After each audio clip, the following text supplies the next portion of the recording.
Akala niya, she's the conscience of the country. And she blurts, I will prove to you in this investigation that Duterte is connected with the DDS, Davao Death Squad. Siya yung head. Hanggang ngayon naghihintay ako niyan. But at that time you libeled me, you slandered me. I kept quiet because you are a lady. Sumubra ka na, well, maybe you want on the platform of human rights. Ang bugok namang Pilipino naniwala sa iyo.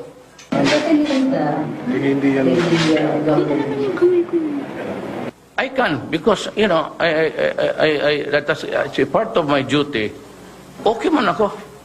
You want to know the name? Lima. Nagsabi na sa akin ngayon lang, ano? Ngayon lang. So, it's very surprising. Alam mo, ang first reaction ko ngayon, ayaw ko nang patulan yan. I don't want to dignify that. It's so foul. It's character assassination. Pareho naman po kami professional ng Pangulo. Pareho rin po kami public servants. So, sana hindi na po siya, hindi po siya nagre-resort sa ganyan na mga foul means. To me, that's very foul. Saan man nanggaling ang impormasyon na yan, sana dinodouble check. Sana inaalam ang source. Kanino mga nanggaling yan na mga, that's really foul. Ayaw ko talagang i-dignify yan. Ma'am, hindi makaka-apekto dun sa isasagawa? Hindi po ako matitinag. Ma'am, what do you make of the timing na lang that this happened? Very bad timing. I don't know kung ano po agenda nila, na they're resorting to character assassination. That is a very clear case of character assassination, and I did not expect the president to do that. Sa totoo lang. Ma'am, parang... Okay. Thank you, ma'am. So surprised why the president has to resort to that. It's plain and simple character assassination. It's so foul. I cannot dignify that. Do you have any message? Sana po. Pangulo siya eh. Mahirap eh. He's a professional, he's a lawyer, he's a public servant like me. So, respeto naman po. And here is a senator complaining when one day I will tell you that her driver herself, who was her lover, was the one also collecting money for her during the campaign.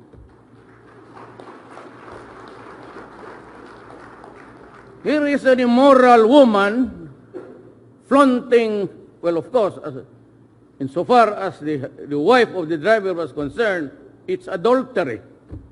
Here is a woman who funded the house of her lover. And yet we do not say any complaint about it. Those money came readily from drugs. The intercept between Muntinlupa and the driver were far beyond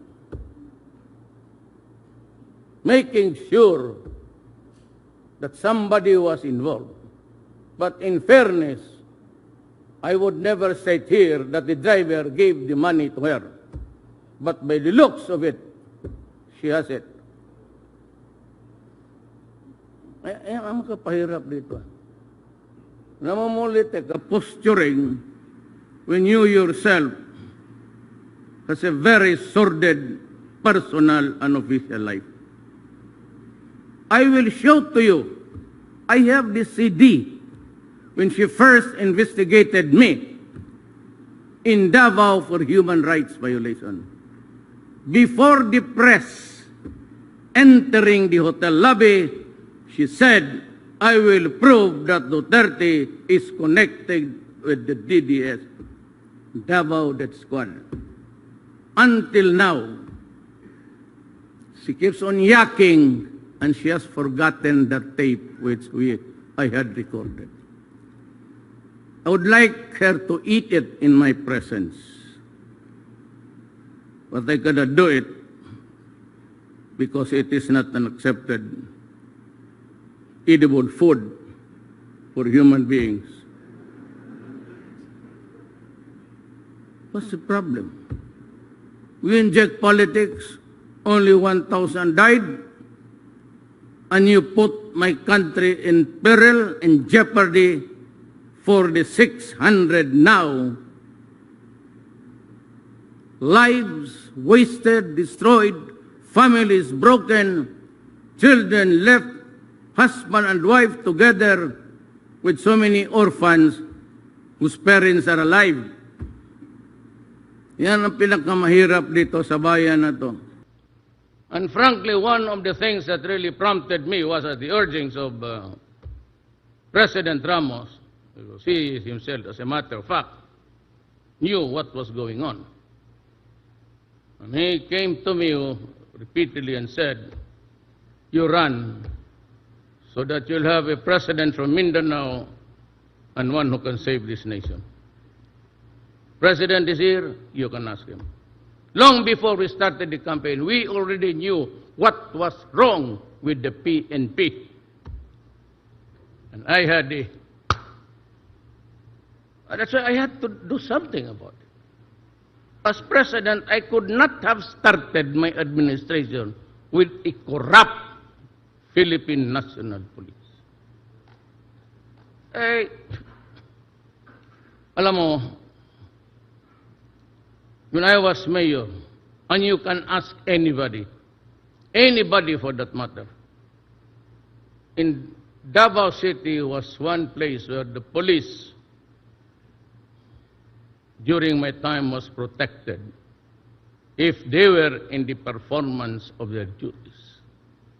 Once they were disciplined and suspended, I had to pay for the basic salary, the take-home pay, so that the family will not go hungry. I provided the lawyer, and as a matter of fact, I intervened actively. I will not elaborate on it. If I feel that they would be wrongly accused and maybe sent to prison for no reason at all. There was a time when about 27 of the best officers, they are in these halls today, were ordered dismissed. And I practically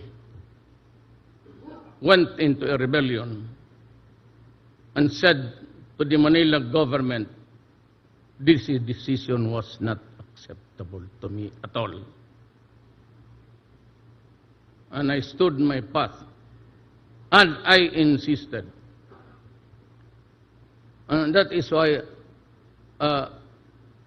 Davao City progressed tremendously, progressively, because of the police and the military who gave me their full support. So in return, what can I do for you, my dear policemen, police officers? I have increased your salaries. You are the first, double your present salary by December. You have gotten the full.